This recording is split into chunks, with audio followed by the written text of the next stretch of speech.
What we've witnessed President Trump accomplish over the last few days has been nothing short of remarkable. We are now 3.5 years into the war between Russia and Ukraine, a brutal conflict that has claimed hundreds of thousands of Russian and Ukrainian lives and cost trillions of dollars. The weakness and incompetence of Joe Biden foolishly allowed the killing to start in the first place. Until President Trump returned to office in January, the bloody and broken Biden status quo was to endlessly force American taxpayers to fund Ukraine no matter the cost, no matter how long it takes, and no matter how many lives were lost. There is no denying that Biden's America Last foreign policy moved the world further away from peace. President Trump rejected that failed approach and instead, over the last 7 months, has relentlessly pursued peace throughout his second term. And thanks to President Trump's efforts, we finally have movement after years of deadly gridlock.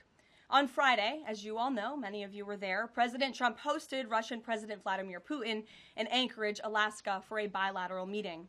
This was the first time President Putin has been to the United States since 2015, and the first time he has met with an American president in years. President Putin publicly confirmed what President Trump has said all along.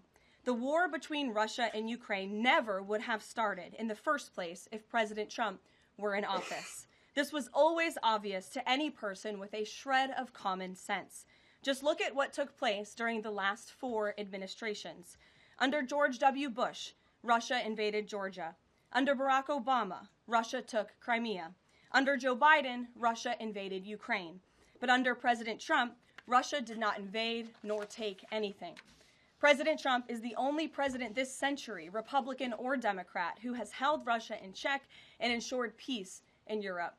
That's because Russia has always greatly respected President Trump and his peace through strength foreign policy approach.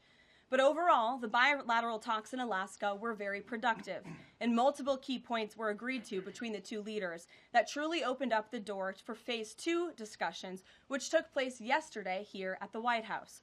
Within 48 hours of that meeting in Anchorage, I may add. As you all know, there were many European leaders here, as well as Ukrainian President Zelensky. They all traveled here to meet with President Trump to maintain the momentum and work toward a lasting peace. Across the board, every leader credited President Trump for his decisive leadership that has reignited the dialogue in hopes of finally bringing this war to a peaceful conclusion. 2 quotes in particular capture the progress that was made and the optimism moving forward. Finnish President Alexander Stubb said, "I think in the past 2 weeks, we've probably had more progress in ending this war than we have had in the past 3.5 years. Again, that is the president of Finland, a country that shares a border with Russia. That's what we call the President Trump effect. NATO Secretary General Mark Rutte also summed it up well. Without President Trump, this deadlock with Putin would not have been broken. He is the only one who could do this." Following the encouraging conversations yesterday, President Trump spoke with President Putin by phone, and he agreed to begin the next phase of the peace process, a meeting between President Putin and President Zelensky, which would be followed, if necessary, by a trilateral meeting between President Putin, President Zelensky, and President Trump. As the president said, Vice President Vance, Secretary Rubio, and Special Envoy Witkoff will continue to coordinate with Russia and Ukraine to make this happen as soon as possible. It's very important to remember that before President Trump's landslide victory last November, there was no end in sight to this bloodshed.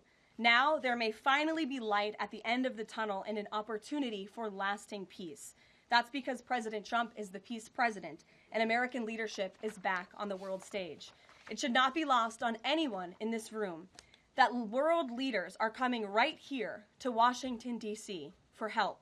While previous presidents have traveled halfway around the world to apologize for America, President Trump stands up for America, and he has firmly restored America's status as the undisputed leader of the free world.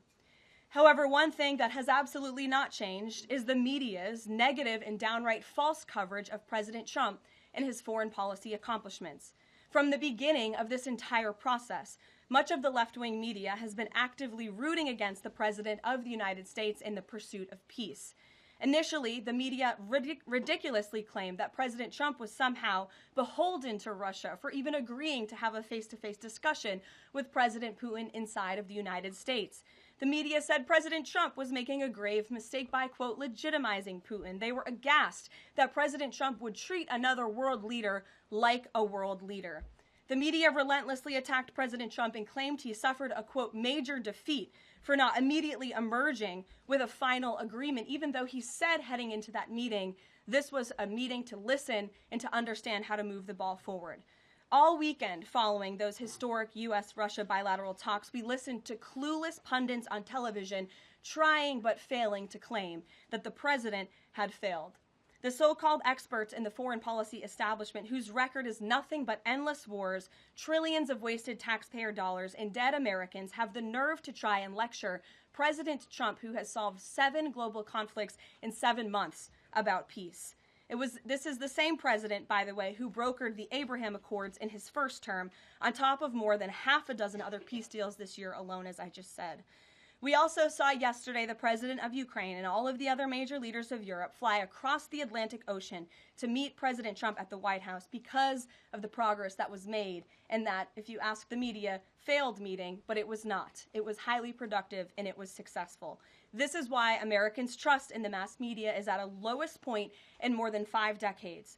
Diplomacy is a delicate process, and instead of reporting the facts about what is happening here at this White House and what is happening between this president and other leaders around the world, many outlets in this room continue to try to actively undermine the president and sabotage the efforts towards peace. That is why I felt the need to set the record straight.